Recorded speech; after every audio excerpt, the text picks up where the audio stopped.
So tonight I'm trying something a little new.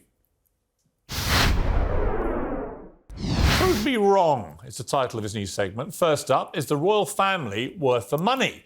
The annual Crown report into royal finances was released today. King Charles and co appear to have maxed out the royal credit card. Last year they spent £107 million, while the sovereign grant was only £86.3 million. That means we're in the hole for around £20.7 million extra. Big numbers, indisputably. But in my view, the royal family still represents stunningly good value. I say they're worth every penny. We're here to debate the complete opposite. Alex O'Connor, the YouTuber and royal skeptic, and Graham Smith, chief executive of the UK's leading Republican movement, Republic, who's just handed me his new book, Abolish the Monarchy: Why We Should and How We Will. So, clear we're on different paths here, but the rules are simple.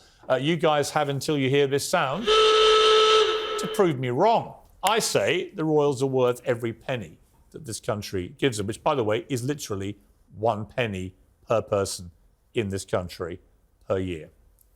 Per day. Per day, not a year. So it's a penny a day per person in the country.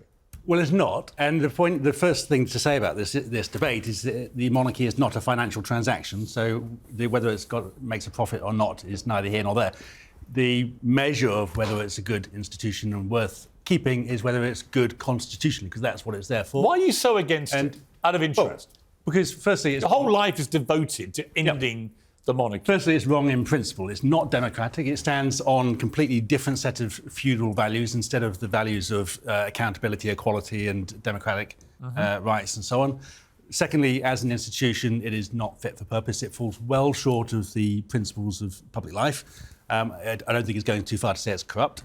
And constitutionally, in terms of our politics and the way power is exercised, it funnels a lot of power. What have been the 4 most watched events globally involving this country in the last 3 years?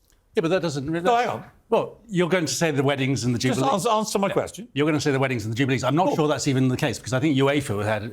well, forget football. Well, OK, you can't just say forget football. Well, national events... National events... most viewed events except... National events which universally show this country the coronation, at its best. 9% of this country were enthusiastic about the coronation, 15% by another poll. So, in terms of royalists, most people...